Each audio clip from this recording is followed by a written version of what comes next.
তাকদীর কাগজে লেখা গল্প নয়, সময়ের কলমে আঁকা এক চুক্তি, যা বদলাতে চাইলেও নিজের চোখেই সেটা পড়তে হয়।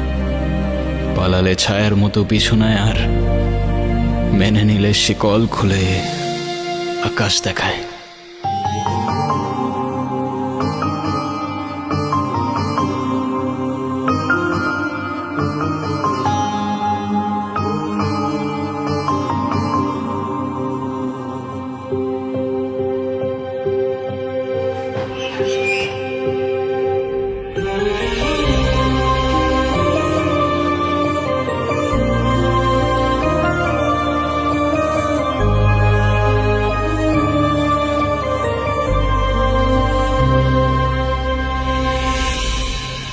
কাজ বাজ ঠিক মতো কর, নাহলে বেতন দিব না।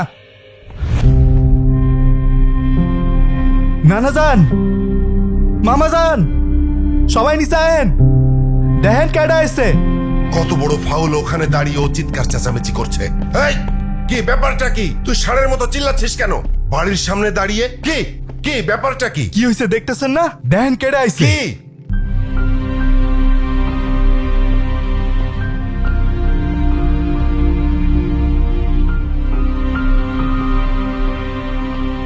কি হলো, তুমি এখনো যাও নাই? তোমাকে না বললাম ভেতরে যাও, আমি বাইকটা পার্ক করে।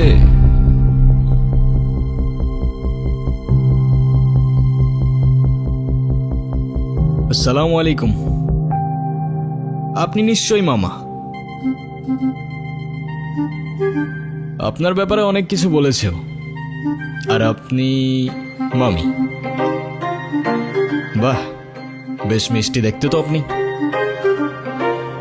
আর যদি ভুল না করি, আপনি ছোট খালা আর খালু। তবে আপনাদের সবার মধ্যে আমার ফেভারিট কিন্তু আপনি। আপনাকে কিন্তু আমি নানু বলে ডাকবো না, আমি আপনাকে ডাকবো নানু ভাই। আচ্ছা, শুভ কোথায়? শুভকে দেখছি না। শুভ, শুভ, এই তো। এই গুনগুন, ছেলেটা কে রে? মামা, ও আতিফ। আমরা একে অপরকে ভালোবেসে বিয়ে করেছি। দেখছেন ভাইজান, আপনার আদরের ভাগ্নি খানদান বংশের পরিচয় না জেনে একটা ছেলেরে বিয়ে করে আনছে। হাব্বাজান, আপনি এখনো চুপ করে আছেন কেন? আপনি কিছু বলেন না কেন? হ্যাঁ ঠিকই তো, তুই এই শুভ কাজটা একা করলি কেমনে? না মানে সাহস পেলি কিভাবে? আব্বা, এতে মনে হচ্ছে আপনি খুব খুশি। এত কুতুর মুতুর করে কেন কথা বলছেন? আমার তো মনে হচ্ছে যে দুটোকেই আমি গুলি করে মেরে ফেলি। এই এই ছেলে, তোমার পরিচয় বলো। আমি আতিফ, আতিফ খান। খান? নামের সাথে খান মিশালেই কি খানদান হয়ে যায় নাকি? কি কাজ করো তুমি? করি তো অনেক কিছুই, এখন কোনটা রেখে কোনটা বলবো? অনেক কিছু করো। আচ্ছা ঠিক আছে, তুমি একটা বলো। এই তো আমি অনলাইনে। কি অনলাইনে কাজ করো তুমি? এই অনলাইনে তুমি কি করো? জুয়া খেলো নাকি মলম বিক্রি করো? আরে না না। ছি ছি ছি ছি ছি। আব্বা, আব্বা, আমি আমার ভাগ্নিকে ঢাকায় পাঠিয়েছি কেন? লেখাপড়া করাতে, তাই না? ও বড় বড় ডিগ্রি নিয়ে আসবে, সনদ নিয়ে আসবে। ও কি এনেছে?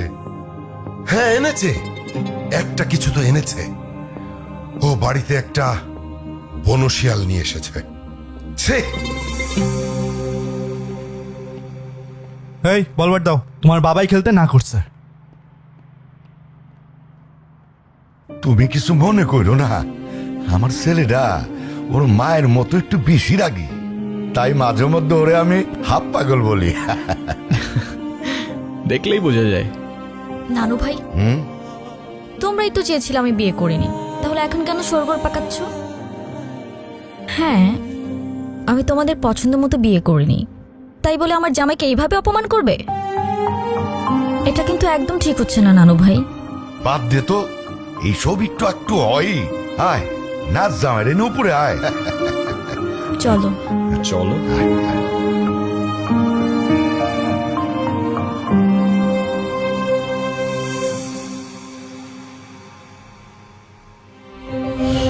কি? আসসালামু আলাইকুম। ওয়ালাইকুম আসসালাম।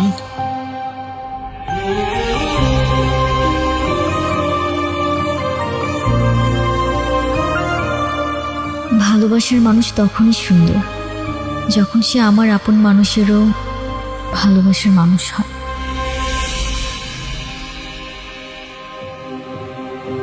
জীবনে বেঁচে থাকার জন্য খাবারের চেয়ে বেঁচে থাকার ইচ্ছেটাই বেশি দরকার।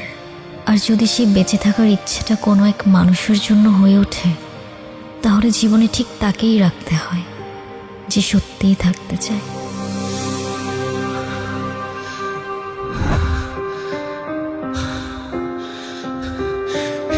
এই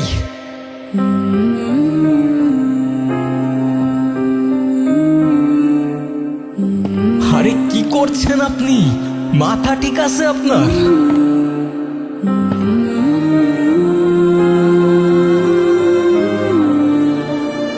আরে আজব তো।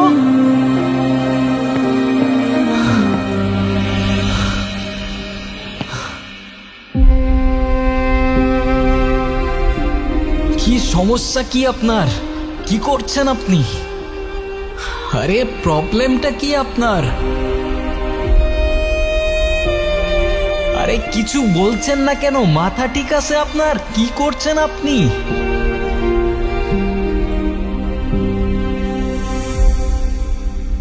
পাগল নাকি আপনি? মরতে যাচ্ছিলেন কি জন্য? নাও, একে তো এত বড় একটা বোকামি করতে যাচ্ছিলেন, তার উপরে ড্যাব ড্যাব করে তাকিয়ে আছেন। ভ্যাম্পায়ার নাকি আমি? ডোন্ট ওয়ারি, রক্ত খাবো না আপনার। এক সেকেন্ড, একটু পানি খেয়ে নিই।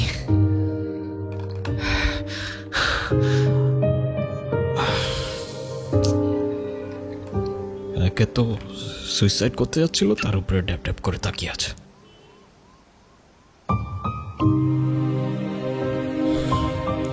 Thank you.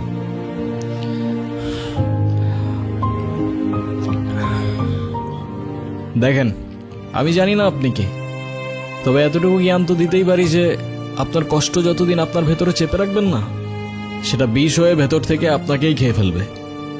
এখন বলুন, এই বোকামিটা কেন করতে যাচ্ছিলেন? ডোন্ট ওয়ারি, আমি কাউকে বলবো না। আর বলার মতো তেমন কেউ নেইও আমার, না পরিবার না বন্ধু, শুধু আমি, আমার ক্যামেরা আর আমার ওয়াটার বটল। কি ভাবছেন আমাকে বললে আপনার লাভ ছাড়া ক্ষতি নেই? আর এমনও তো হতে পারে যে আপনার প্রবলেম শুনে আমি আপনাকে কোনোভাবে সাহায্য করতে পারি, রাইট? আমি প্রেগনেন্ট। ভালোবেসেছিলাম, বিশ্বাস করেছিলাম, কিন্তু ভাবিনি সে ভালোবাসা এইভাবে শাস্তি হয়ে ফিরে আসবে। আমি তালুকদার পরিবারের মেয়ে। আমাদের পরিবারের সমাজের নিয়ম না মেনে কিছু করে ফেলা মানে সবার কাছে একটা লজ্জা হয়ে যাওয়া। আমার পরিবার,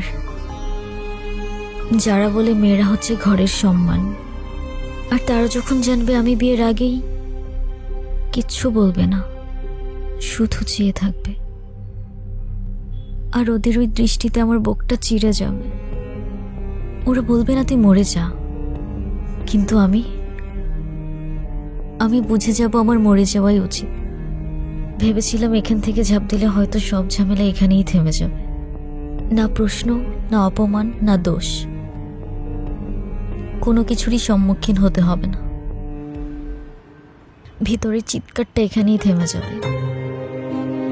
এখান থেকে ঝাঁপ দিলে আপনার চিৎকার থেমে যাবে সে ব্যাপারে তো কোনো সন্দেহ নাই, কিন্তু যার জন্য আপনি এখানে আসলেন সে তো দিব্যি ঘুরে বেড়াবে, রাইট? কোথায় সেই হারামজাদারা? কোথায় আপনার বয়ফ্রেন্ড? কোথায় সে?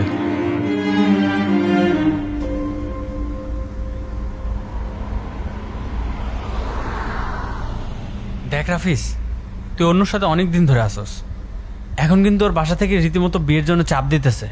হ্যাঁ, এটা তো আমি জানি, কিন্তু আমি যদি এখন বিয়েতে ঢুকে পড়ি তাহলে তো আমার সব প্ল্যান শেষ। চাইনা 6 মাসের প্রজেক্ট, এটা আমার জন্য খুবই দরকার। এটাতে যদি আমি ঢুকতে পারি না তাহলে পুরা লাইফ সেট। তুই তো জানোস ও তোর উপর কতটা নির্ভর করে। ও বলছে যে তুই যদি এখন চলে যাস ও নিজেকে শেষ করে ফেলবে। এটা বলছে? হুম।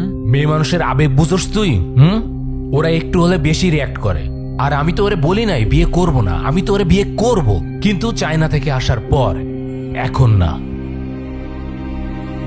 রাফিস, অনু,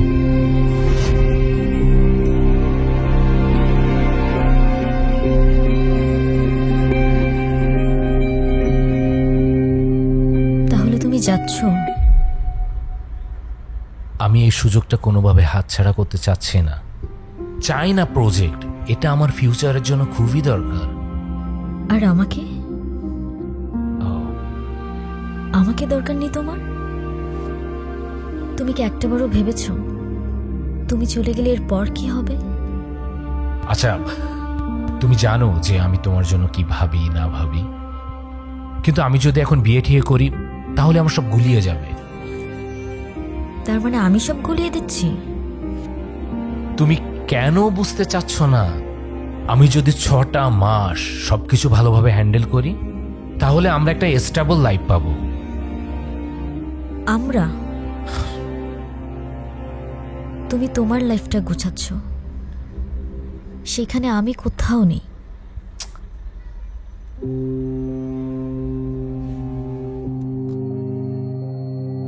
রাফিজ, আরে প্লিজ তুমি তোমার পরিবারকে নিয়ে একটাবার আমার মামার সাথে কথা বলো।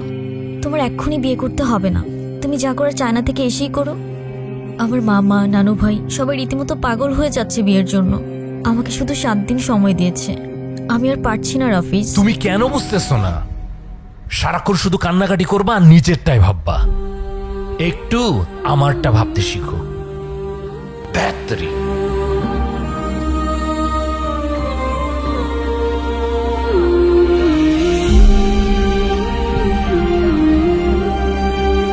যদিও আমি এর বিপক্ষে, কিন্তু আপনি চাইলে তো।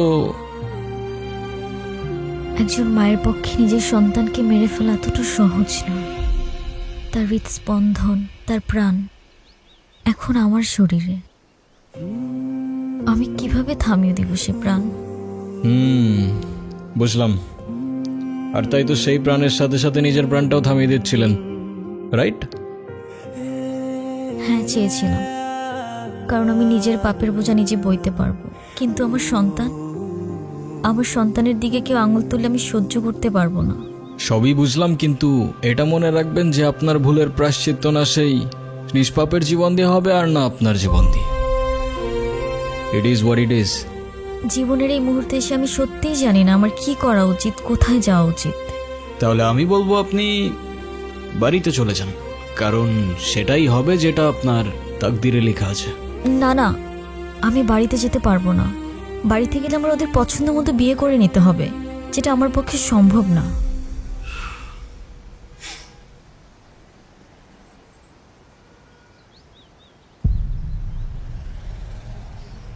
আপনি কি কিছু বলতে চাচ্ছিলেন?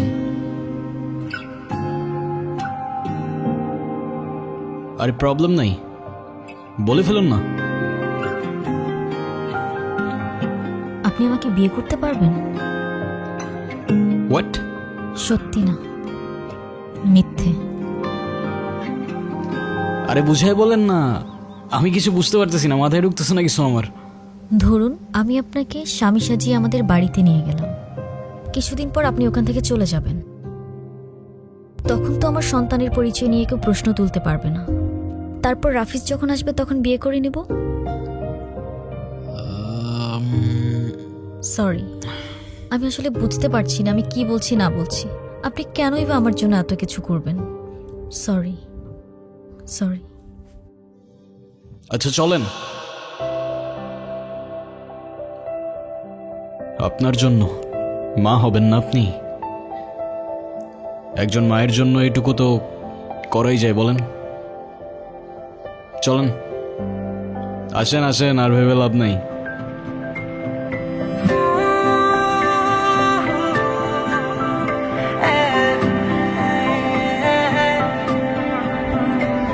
আমি প্রেম খুঁজে পাই তোমার দু চোখের মায়ায়, আমি সুখে ভেসে যাই তোমার কথা ভেবে হায়।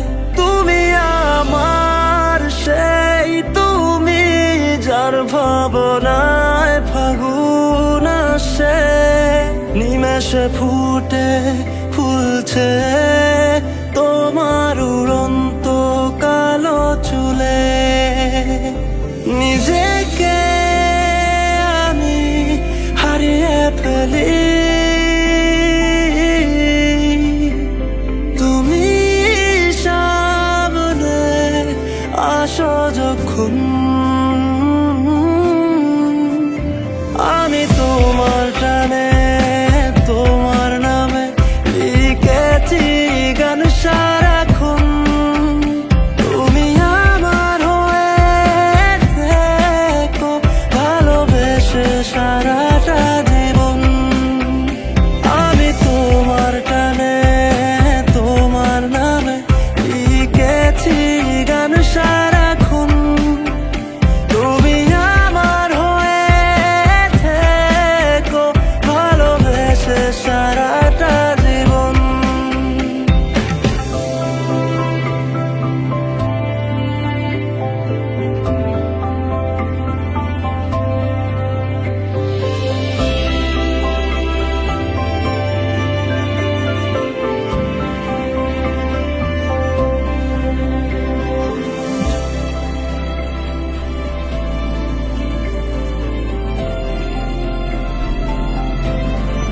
পানি খাবো, কি? পানি খাবো।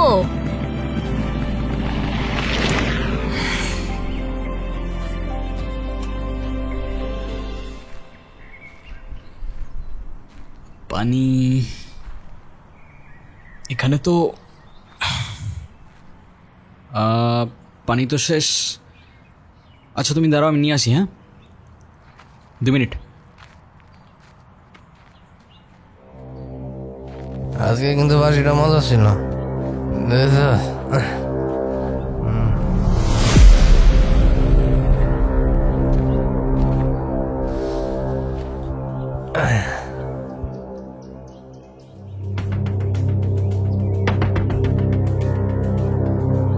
এই মিষ্টি জঙ্গলের মধ্যে এত সুন্দর পরি। কি আপু, চুপচাপ কেন? কথা কইতে পারেন না? নাম কি আপনার? কি হয়েছে এখানে?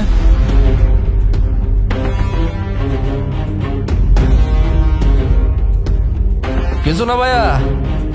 আপু আমার কথা শুনেন না, চলেন না এক কাপ চা খাই। আমরা কিন্তু মানুষটা খারাপ না। এখান থেকে চলেন তাড়াতাড়ি। আরে দাঁড়ান না, চায়ের দাওয়াত দিল না, তা ভাবছি চাটা আজকে কে বানাবে, তোরা না তোদের বাপ? এই কি বললি? একদম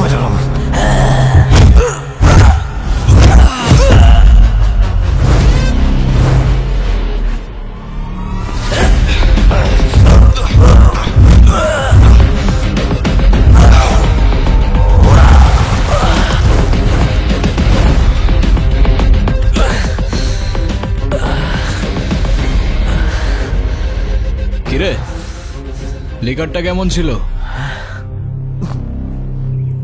করা ভাই।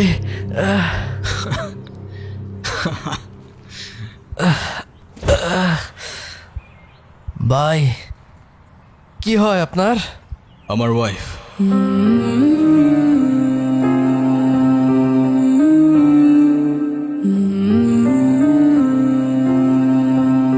সম্পর্কের কিছু ডাক মাঝে মাঝে মানুষকে অদ্ভুত আনন্দ দেয়।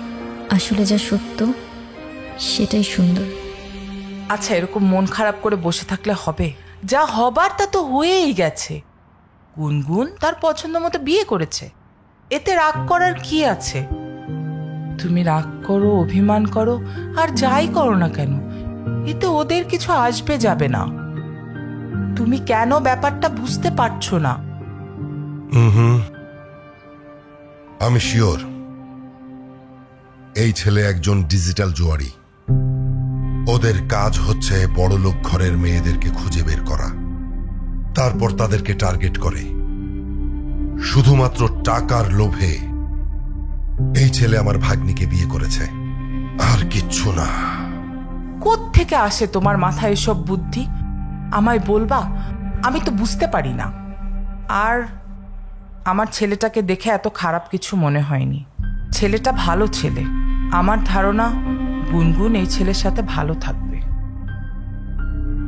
মন খারাপ করে বসে না থেকে চলো সবার মাঝখানে যাই। এভাবে কোনো লাভ হবে না। আমাদের উচিত এখন সব কিছু মেনে নেয়া। মাথাটা ঠান্ডা করো, তাতে তোমারও ভালো, সবারই ভালো।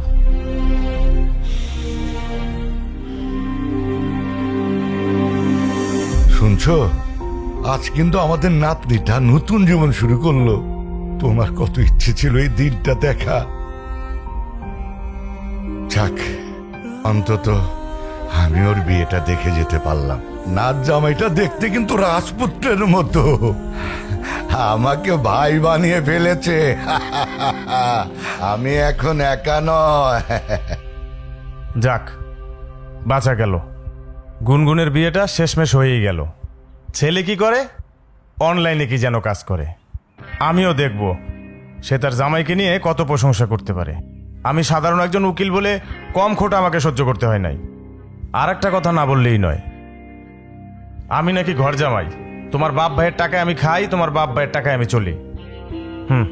এবার দেখা যাবে তার ভাগ্নি জামাই কোথাকার কোন মহারাজ। উফ, চুপ করো তো। আমার আর ভালো লাগছে না। আমাদের পরিবারের সঙ্গে এরকম একটা ঘটনা ঘটতে পারে আমি তো ভাবতেই পারছি না। আরে বলা নেই কনেই কোত্থেকে একটা ছেলের সঙ্গে বিয়ে করে আসছে।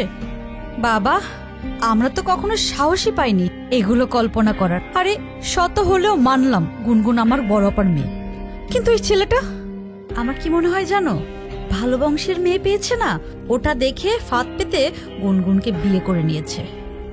না জানি ছেলেটার মতলব কি। উফ, তোমরা একটু চুপ করো তো, বিরক্ত করো না, আমি পড়ছি। আচ্ছা, পড়ালেখা বাদ। বলো তো বাবা, তুমি আমাকে কবে বল কিনে দিবা? বল, আবার সেই বল। এই পর্যন্ত কয়টা বল হারাইছে হিসাব আছে ওর? এই পড়তে বস, পড়। উফ,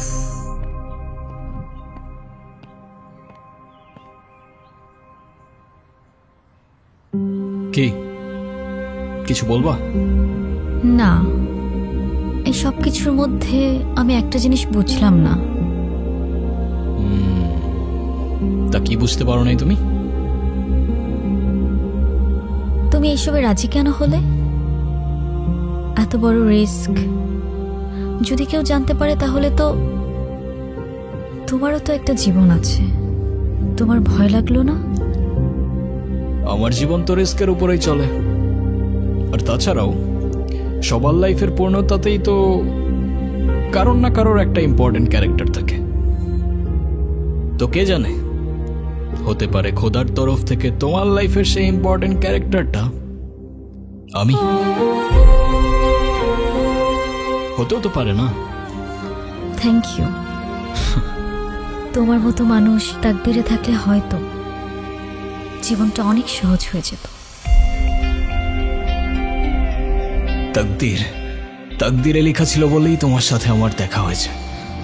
জীবনকে আমিও খুঁজেছি, কখনো শহরের ব্যস্ত রাস্তায়, আবার কখনো প্রকৃতির এক নিঃশব্দ কোণে। নিজেকে আমি হারিয়ে ফেলি, তুমি সামনে আসো যখন।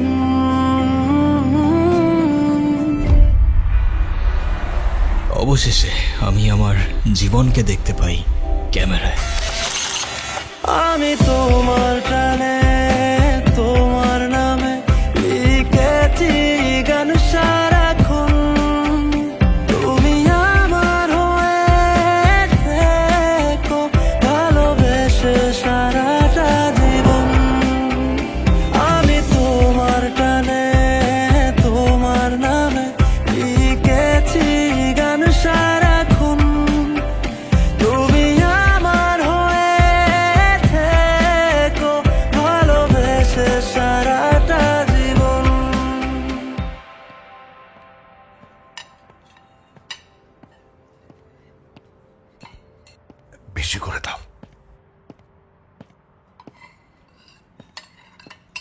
কি নানু ভাই?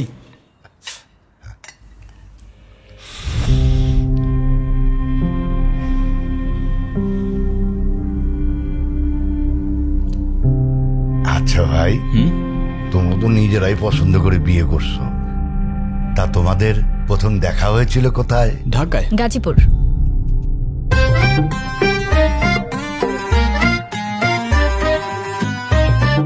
মানে ঢাকায় গাজীপুর সাফারি পার্কে।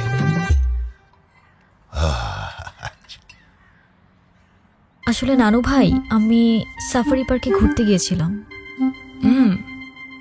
ওখানেই আতিফের সাথে আমার প্রথম দেখা হয়। সেটা তো বুঝতেই পারছি। সেখানে গিয়ে বাঘ, ভাল্লুক, হনুমান এ সমস্ত দেখার পরে আসার সময় একটা শিয়াল ধরে নিয়ে চলে এসেছিস। হেই, তুই থামবি? ছেলেটা মাত্র খেতে বসেছে, তুই চুপ থাক। খাও। তা নানা ভাই, তুমি কি আমার নাতনির সাথে একই ইউনিভার্সিটিতে পড়ো? না না না ভাই, ভার্সিটি? আমার ভাগ্নি প্রাইভেট ইউনিভার্সিটিতে পড়ে। নামের সাথে শুধু খান লাগালে তো আর হয় না, পাশাপাশি বাবার ব্যাংকে মালামাল থাকা লাগে। মামা ইউনিভার্সিটিতে তো পড়িনি, তবে আমিও গ্র্যাজুয়েটেড, সফটওয়্যার ইঞ্জিনিয়ারিং শেষ করেছি। যদিও আমি বলবো না, তবে you guys can call me engineer. বাহ বাহ, বেশ ভালো। বাবা বেশ ভালো বললে হয়ে যাবে? আব্বা, এই সব কিছু মিথ্যে কথা আর ধান্দাবাজি। ছোট লোক কখনো জাতে উঠতে পারে? বলেন আমাকে পারে? শোনেন, ওই যে একটা কথা আছে না, নদীর পানি কিন্তু সাগরে গিয়ে মেশে, আর কুয়োর পানি সাগর তো দূরের কথা, নদীর ধারে কাছেও তো যেতে পারে না। মামা, এটা কিন্তু আপনি ভুল বললেন। সাগরের পানি যতই হোক না কেন, শেষ পর্যন্ত তৃষ্ণা মেটাতে কিন্তু আপনাকে ওই ছোট্ট কুয়োর কাছেই আসতে হয়। কি জবাব দিয়া হয় মেরা ভাই।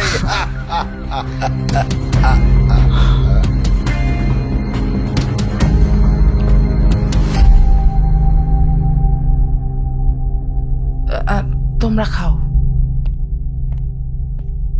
কি ব্যাপার বাবা, তুমি খাচ্ছ না কেন? খাও। আমাকে বল না দেওয়া পর্যন্ত আমি কিছু খাবো না। আবার বল, খাওয়ার সময় বল, চুপচাপ ভাত খা।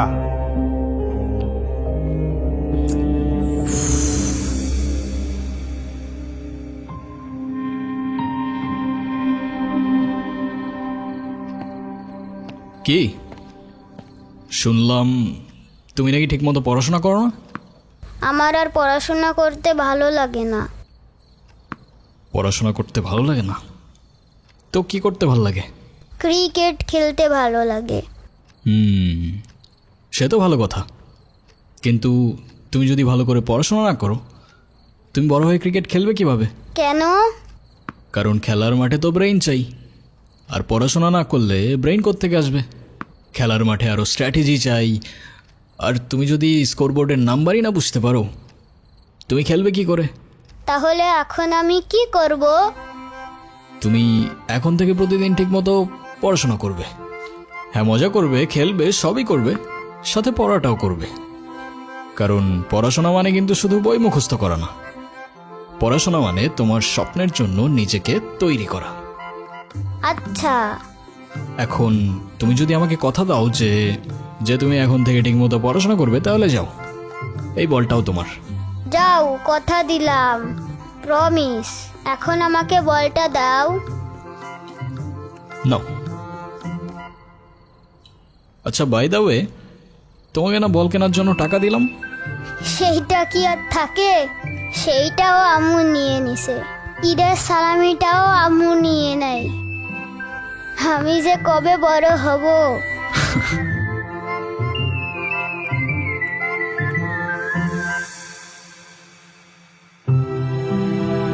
বড় তো সেদিনই হবে যেদিন নিজের কষ্ট চেপে অন্যকে সাহস আর সাথ দিতে শিখবে।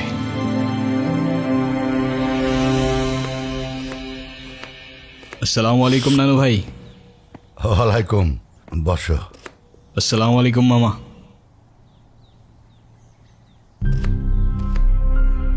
আরে বাবা, সালামের উত্তরটা তো দিবি। তোর সব ধন সম্পত্তি তো আর চায় নাই। ওয়ালাইকুম সালাম। রবির মেজাজ দেখছিস? ভালো করে এক কাপ চা বানায় না দে। এই রবি, ওর সাথে একটু গল্প গুজব কর না। আমি যখন জামাই ছিলাম তখন আমাকে তো নানির পরিবার মাথায় করে রাখতো।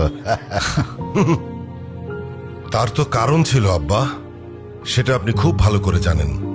আপনি তো ওর মতো কোনো সাধারণ পরিবার থেকে আসেননি। আমাদের বংশের মান মর্যাদা, ধন সম্পদ, নাম ডাক এসবের একটা ব্যাপার ছিল।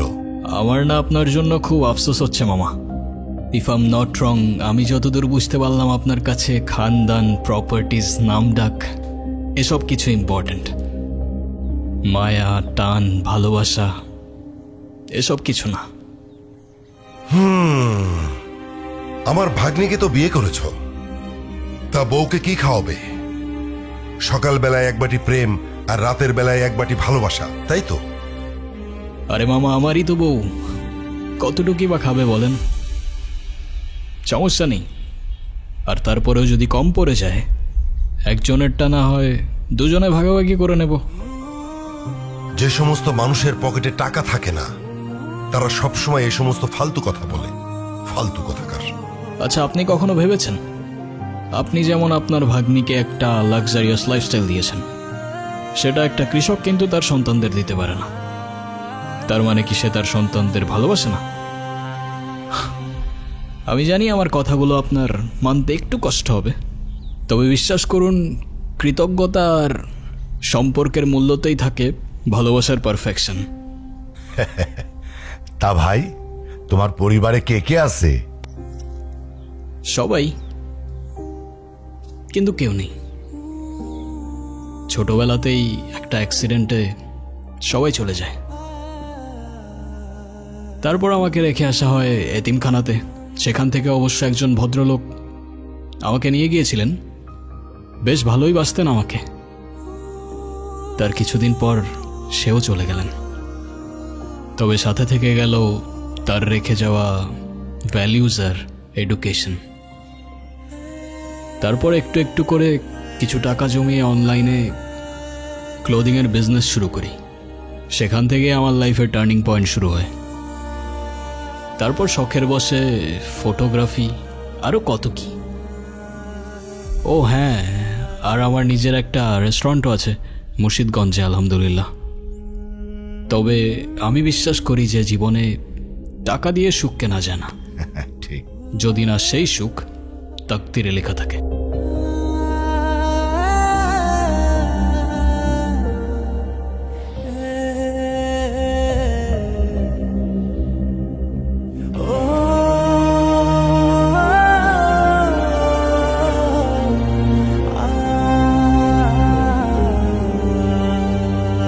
যা, ওকে চার পাঁচটা একটু ঘুরিয়ে দেখা। আপনিও চলেন না? পায়ে ব্যথা। আচ্ছা।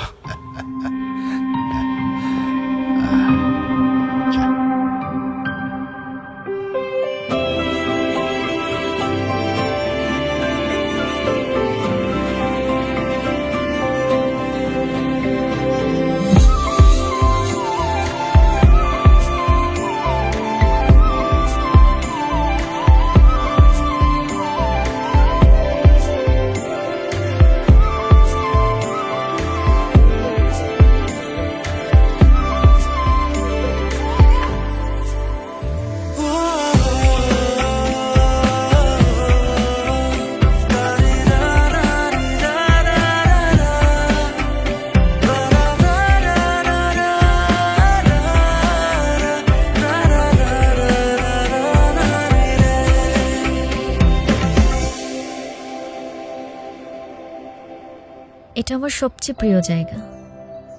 ছোটবেলায় এখানে বসেই আকাশে ঘুড়ি খুঁজতাম, আর যখনই মা বাবার কথা মনে পড়ত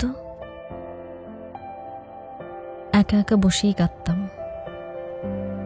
তুমি জানো পরিবার কেমন হয় আমি তো ভুলেই গিয়েছিলাম। প্রথমবারের মতো যখন তোমার বাড়িতে ঢুকলাম না, সবাইকে দেখে কেমন যেন অদ্ভুত লাগছিল। অদ্ভুত কেন? কারণ আমি কখনো কল্পনাও করিনি যে একটা বাড়ির ভেতরে ঢুকলে এমন নতুন একটা দুনিয়া খুলে যেতে পারে। তোমার মামা যতই রাগ দেখাক, আমার কেন যেন মনে হয় তোমাকে অনেক ভালোবাসেন উনি। মামি যখন নিজ হাতে প্লেটে খাবার বেড়ে দেয়, তখন মনে হয় এটাই হয়তো মায়া। আর নানু ভাই যখন চোখে চোখ রেখে ভাই বলে ডাকেন, তখন মনে হয় আমি আর একা নেই। আমি তো শুধু অভিনয়ের নামে এসেছিলাম, এখন অভিনয় করতে করতে যে আমি তোমার পরিবারের মায়ায় পড়ে যাব, সেটা আমি বুঝতে পারিনি। থ্যাংক ইউ গুনগুন।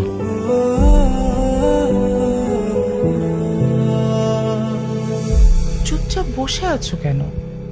ভয়ে আছো? চিন্তায় আছো? না, চিন্তা না, ভয়। একটা ভয় আগুনের মতো করে আমার বুকের মধ্যে চেপে বসে আছে। এই আতিফ ছেলেটাকে আমি যত দেখছি, ততই যেন মনে হচ্ছে ওর চোখে মুখে অনেক কথা আছে, কিন্তু কথাগুলো মুখ দিয়ে বলছে না। ভালো মানুষ চোখেই কথা বলে, মুখে বলে না। আতিফ যদি ভালোও হয়, তবু তো ভয়টা আমার রয়ে গেছে।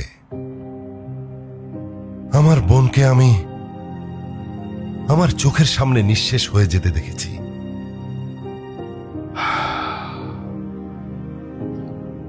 এখন গুনগুন যদি সেই একই ভুল করে, এই আতিফ ছেলেটা যদি গুনগুনের বাবার মতো গুনগুনকে ছেড়ে চলে যায়, গুনগুন হয়তো একসময় মেনে নেবে, কিন্তু না, আমি মানতে পারবো না। দেখো, আমাদের তো কোনো সন্তান নেই, ওই আমাদের সন্তান। না না না না, আমি এটাকে কিছুতেই মানতে পারবো না। বারবার যদি আমরা ভয়কে কেন্দ্র করে সিদ্ধান্ত নেই, তাহলে ভালো মানুষের জন্য দরজাগুলো কখনোই খোলা থাকবে না। ছেলেটার মধ্যে আমি আপন হওয়ার চেষ্টা দেখেছি। ও চেষ্টা করছে রক্তের সম্পর্কের বাইরেও পরিবার হতে। দেখো, তুমি যদি ভয় থেকে ওকে দূরে সরিয়ে দাও, তাহলে সেই পুরনো ঘটনার আবার পুনরাবৃত্তি হবে। কিন্তু একটু সাহস দিয়ে যদি ওকে কাছে টেনে নাও, তাহলে তো এমনও হতে পারে পুরনো ঘটনার আর পুনরাবৃত্তি হবে না, গুনগুনের মায়ের মতো কেউ আর কাঁদবে না। আচ্ছা, গুনগুন যদি ভালো থাকে, আতিফ পাশে থাকলে নিরাপদ বোধ করে, তাহলে তুমি কি চাও?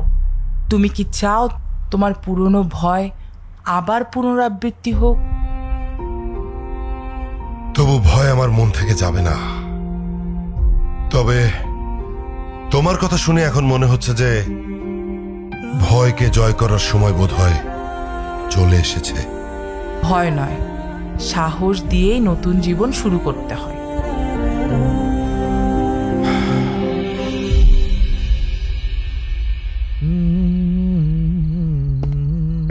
হে হিরো, কাকে বলতেছো? আপনারাই বলতেছি।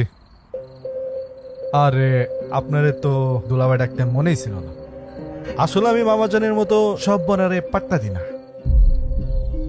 সব ঘাটের মরারে পাত্তা দাও না বুঝলাম, কিন্তু কোন ঘাটের মরারে পাত্তা দাও সেটা তো বুঝলাম না। কথার ভুল ধরবেন না কইলাম। এমন লাফাইতে থাকলে বেশি দিন টিকবেন না। কথায় আছে না, পিপিলিকার ডানা গজায় মরিবার তরে, বেশি উঠলে আগুনে পুরো ছাই হয়ে যাবেন। যে পিপিলিকা আগুনে ডানা মেলে ভাই, সে কিন্তু আগে বুঝে নাই আগুনটা কার হাতে আছে। তো সাবধানে থাইকো, আগুনটা আবার এদিক ওদিক লেগে গেলে পরে তো আবার নিজেই সামলাতে পারবে না ভাই।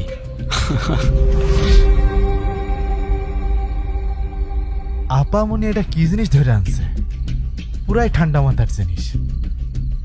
এই মাল বাড়িতে থাকলে আমার জীবন তেনা তেনা করে ফেলবে। এর থেকে বাইসা চলা লাগবে। জানি না তুমি দেখছো কি দেখছো না, আজকে নিয়ে 4 দিন হলো আমাদের গুনগুন ভালোবাসার মানুষকে নিয়ে নতুন ঘর বেঁধেছে। ছেলেটা খুব ভালো, আসতে না আসতেই সবার মন জয় করে নিয়েছে। রবি অসম্মতি করেছে, কিন্তু তুমি দেখো ও ওকে পছন্দ করে নিবে।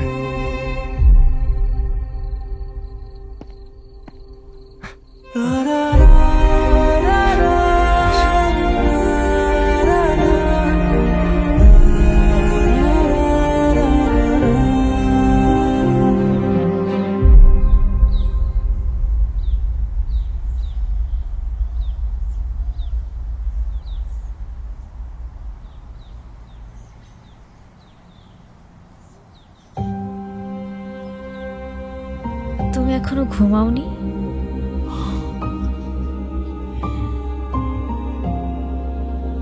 ঘুম আসছে না। মন খারাপ? এই অভিনয়গুলো দিন দিন আমার জন্য কঠিন হয়ে যাচ্ছে। তুমি চাইলে এখনই সব শেষ করে দিতে পারো। এই মিথ্যে, এই বোঝা আর তোমাকে বইতে হবে না। এতে তোমার জন্যই ভালো। ভালো হতো, কিন্তু তোমার পরিবারের সামনে তোমার সম্মানটুকু তো আর আমি নষ্ট করতে পারবো না। এই পরিবার আমার পরিবারেরই মতো। এই ঘর, এই দেয়াল, এই পরিবারের মানুষগুলো সব আমি মনে মনে চাইতাম। এখন সবই আছে, কিন্তু কিচ্ছু নেই।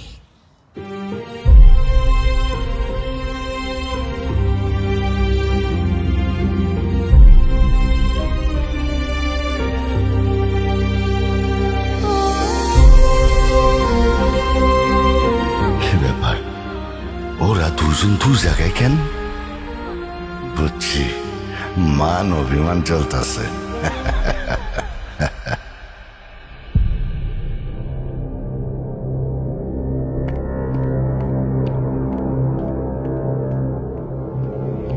এই কে আপনি? কারে চাই?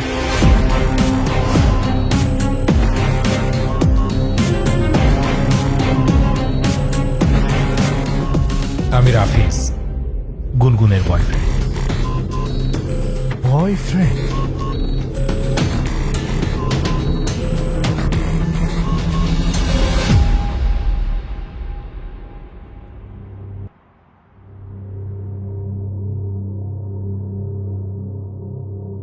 গুনগুন, কি হচ্ছে এসব? ছেলেটা কি বলছে এ সমস্ত? ও ঠিকই বলেছে।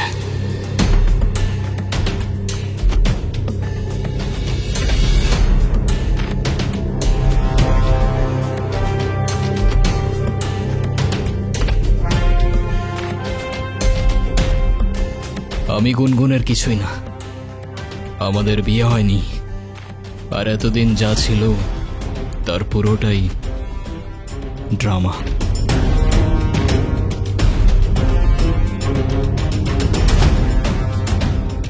গুনগুন রাফিজকে ভালোবাসে, কিন্তু ও জানতো আপনি এই সম্পর্কটা কখনোই মেনে নেবেন না, তাই ও আপনাকে কখনো বলার সাহস করতে পারেনি। যখন আপনারা গুনগুনের জন্য বিয়ে ঠিক করতে ব্যস্ত ছিলেন, ও কার সঙ্গে ভবিষ্যৎ গড়বে তা খুঁজতে ব্যস্ত ছিলেন, তখনও লড়ছিল একা। আর ওর ভালোবাসার মানুষটাকে বোঝানোর চেষ্টা করছিল যে আমাকে বিয়ে করো, না হলে আমি অন্য কারোর হয়ে যাব। কিন্তু সেদিন সেই মানুষটা চলে গিয়েছিল, আর তার সঙ্গে অনুর ভরসাটাও হারিয়ে গিয়েছিল। আর তাই ও দাঁড়িয়েছিল একা একা মৃত্যুর কিনারায়। তবুও আপনাকে কিছু বলার সাহস করতে পারেনি, কারণ ও জানে আপনি ভালোবাসায় বিশ্বাস করেন না। আর তাই সেদিন আমি এসেছিলাম, কোনো অধিকার নিয়ে না, বরং এই মেয়েটার সম্মান একটা নিষ্পাপ ওর ভালোবাসা আর মর্যাদাটা বাঁচাতে। আর হ্যাঁ, আমি ওর কিছুই না, আমাদের মাঝে কিছুই নেই। এই সবটাই ছিল অভিনয়, আর এই অভিনয়ের শেষটাও আমি লিখে দিয়ে যাচ্ছি। চলে যাচ্ছি আমি। যদি কোনো ভুল করে থাকি মাফ করবেন সবাই।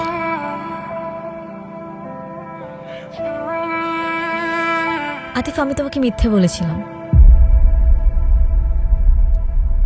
আমি প্রেগনেন্ট না।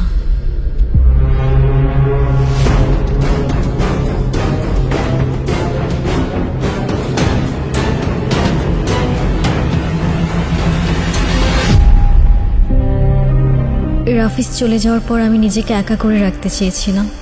ও চায় না গিয়ে ওর ভুলটা বুঝতে পারে আর বারবার মাফ চাইতে থাকে। তবু আমি জানতাম সব শেষ। মামা নানুর দেওয়ার সময় তখন পেরিয়ে গেছে, কিন্তু এরপর শেষ একটা সুযোগ হয়ে আসলো আতিফ। এই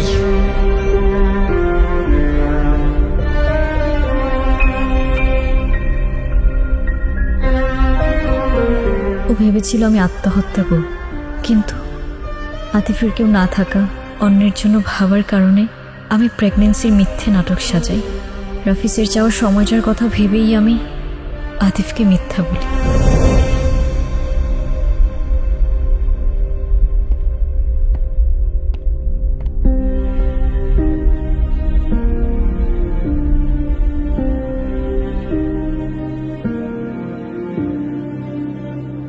প্যারা নাই ছিল, এই মিথ্যেটাও তো তোমার ভালোবাসার মানুষকে পাওয়ার জন্যই বলেছিলে না? তুমি তাকে পাওয়ার জন্য কোনো কিছুই আর বাদ রাখলে না গুনগুন, আর তাই হয়তো তোমার তাকদির আজ তাকে তোমার কাছে এনে দিয়েছে।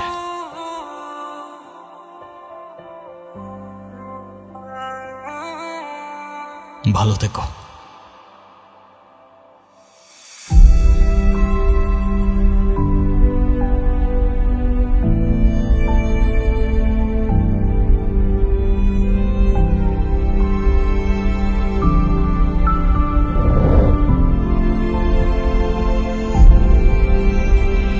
এই দুনিয়ায় কারো উপর মায়া চলে এলে তাকে আর কোনোদিন মন থেকে মোছা যায় না, তবে তার থেকে আঘাত এলে ভালোবাসার আড়ালে লুকিয়ে পড়া যায়। আমি তোমার টানে তোমার নামে লিখেছি গান সারাক্ষণ, তুমি আমার হয়ে থেকো ভালোবেসে সারাটা জীবন। আমি তোমার টানে তোমার নাম লিখেছি গান সারাক্ষণ, তুমি আমার হয়ে ভালোবেসে সারাটা জীবন।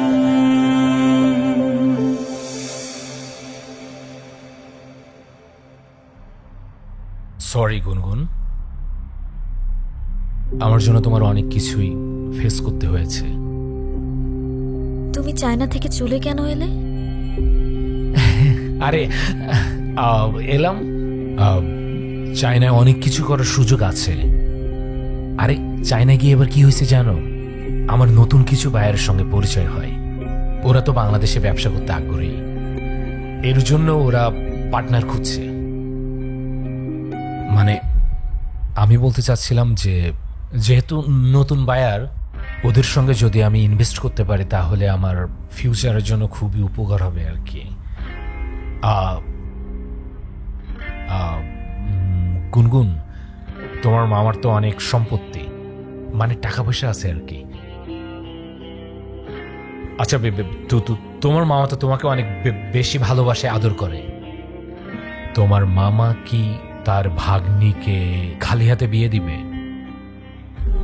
না মানে বলছিলাম কি যে তুমি যদি আমার সাথে থাকো তাহলে এরকম ইনভেস্ট আমি 6 মাসের মধ্যে উঠাই ফেলবো আর কি। তুমি তো জানো আমার মেধা বাথরুম যা আছে কতটুকু। এটা যদি আমি প্রপার কাজে লাগাতে পারি তাহলে কোনো ব্যাপারই না আমার দ্বারা এটা। তুমি ফিরেছো ঠিকই, কিন্তু ফিরেছো নিজের জন্য, ভালোবাসার নামে নিজের স্বার্থ নিয়ে। আরে কি বলতেছো তুমি এসব? আরে এসব কিচ্ছু না। আরে আমি তো চুপ, তোমার মুখ থেকে আর একটা শব্দও না। আজ আমার নিজের উপর রাগ হচ্ছে। আমি তোমাকে ভালোবেসেছিলাম। তুমি জানো আমি তোমার জন্য কি কি করেছি? তোমার জন্য আমি আমার ইচ্ছের বিরুদ্ধে গিয়ে আমার ফ্যামিলির সাথে মিথ্যে নাটক করেছি। আর আতিফ, তার তো আমার কাছে কোনো চাওয়া পাওয়া ছিল না, তবু আমার জন্য, আমার সম্মানের জন্য সে এই বাড়িতে এসেছে। যে মানুষটা আমার জন্য এত কিছু স্যাক্রিফাইস করলো তাকেই আমি মিথ্যা বলেছি, আর সেটাও শুধুমাত্র তোমার জন্য। আর আজ তুমি এসেছো, সাথে করে নিয়ে এসেছো টাকার হিসেব, ব্যবসার প্রজেক্ট। এটা নতুন কিছু না। তুমি যখনই আসো তখন ভালোবাসা নয়, তোমার দরকার নিয়ে আসো। ঠিক আছে, তাহলে যাও, তোমার আতিফের কাছে যাও। তোমার প্রেম ভালোবাসা সব তার সাথেই মানায়। হ্যাঁ, একই বাড়িতে থাকো, একই ঘরে থাকো, না জানি কি কি হইছে এর ভেতরে।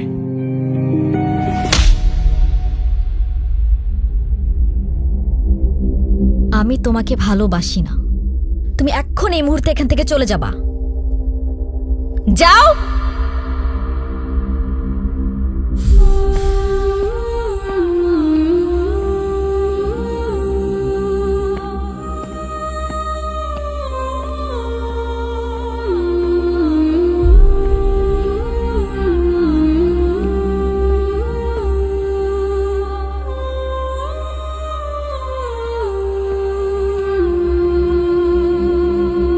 গুনগুন,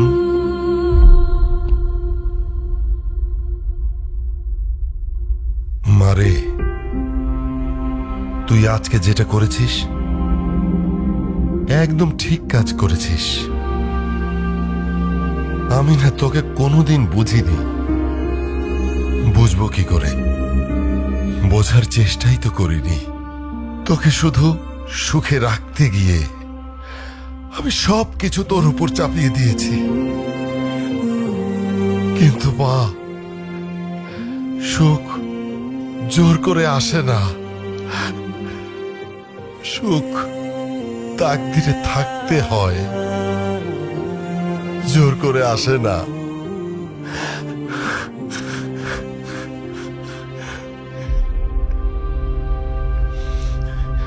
তুই একটু তোর নানুর কাছে যা না।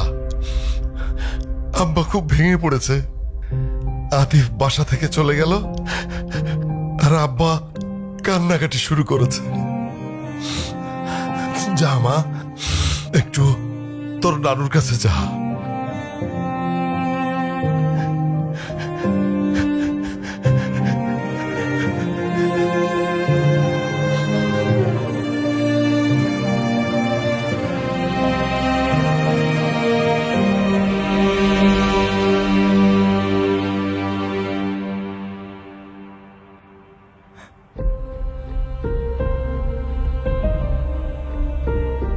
তুই কষ্টে আছিস জানতাম,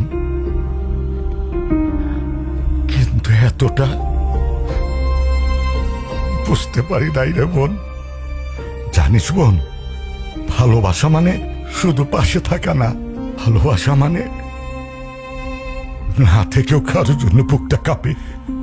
ভালোবাসা মানে তুই হাসলে তার প্রাণটা হাসে, আর তুই কাঁদলে সেও ভেঙে পড়ে। ওর চোখে যে কি মায়া ছিল বোন, সেই চোখ কখনো মিথ্যা বলতে পারে না। ও শুধু তোকে চায়নি, তোকে রক্ষা করেছিল, তোকে আগলে রেখেছিল নিজের সবটুকু দিয়ে। আমি ওর সাথে অন্যায় করেছি নানু ভাই। ওর হৃদয়টা আমি ভেঙে দিয়েছি। যে মানুষটা আমার জন্য এত কিছু করলো, তার বিশ্বাসটা আমি হারিয়ে ফেলেছি। ভালোবাসা হারায় না রে বোন, জায়গা বুঝে লুকিয়ে পড়ে।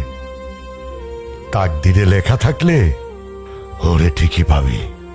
যা কিছু সত্য তা ফিরে আসে, সময় নেই। কি খালি 2 দিন পর পর আসে, ফ্রিতে খাইতে চাই, কোনো লজ্জা লাগে না কিছু না? ধ্যাৎ, এরকম লোক হলো না। এই জি ভাই। কি হয়েছে ওদিকে? ভাই 2 জন ফুড ব্লগার আইছে, শুধু ফ্রিতে খাইতে চাই। আচ্ছা তুমি ওদের সার্ভ করো, আমি পরে দেখতেছি। আর এটা আমি নিয়ে যাচ্ছি। ঠিক আছে ভাই।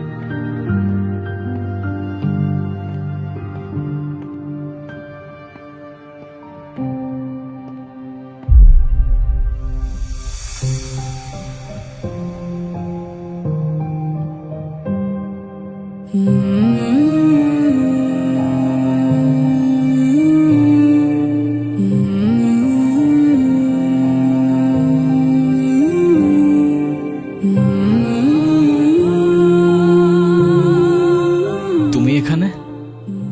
আজকে তো আমাকে কারো চোখেই পড়ছে না, অথচ এই মানুষটাই আমাকে দেখেছিল। তার ক্যামেরার লেন্সে নয়, তার হৃদয়ের গভীরে থাকা লেন্সে। সে দেখেছিল এমনভাবে যেভাবে দেখা যায় দুপুরের মায়া ভরা রোদ, যেভাবে অনুভব করা যায় না বলা ভালোবাসা। আমি ছিলাম হয়তো তার ফ্রেমের বাইরের কেউ, তবু সে আমায় রেখেছিল তার গল্পে, দেখেছিল এমনভাবে যেভাবে দেখে শুধু সেই, যার চোখে ভালোবাসা জন্ম নেয় নিঃশব্দে নিঃস্বার্থে। এই এই তুমি এই কথাগুলো কিভাবে জানলা? তুমি এখনো ঘুমাওনি? ঘুমাচ্ছে না।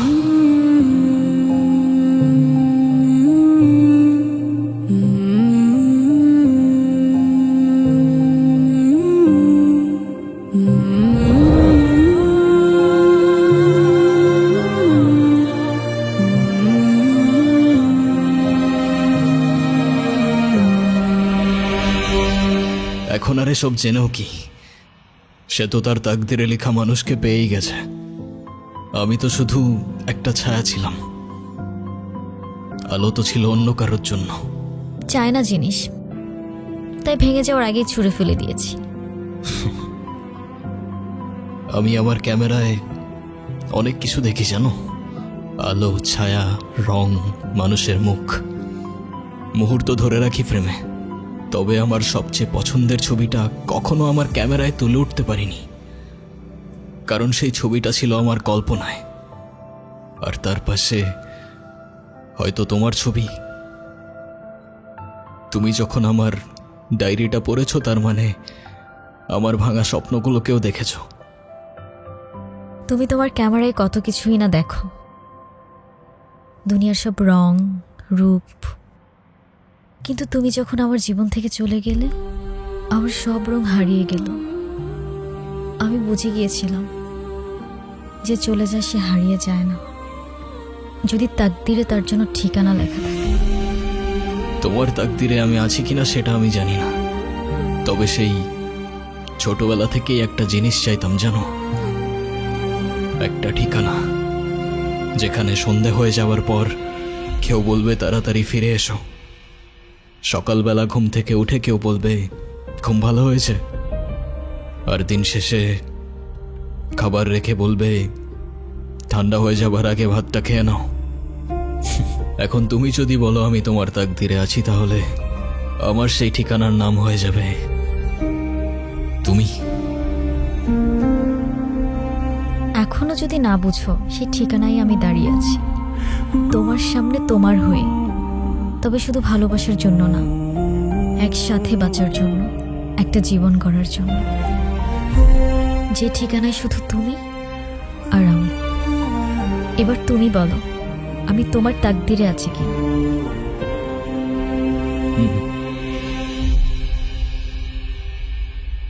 আচ্ছা, আমি যদি বলি এই মুহূর্তে তোমার ডায়েরিতে আমার জন্য কিছু লিখতে, তাহলে তুমি কি লিখবে?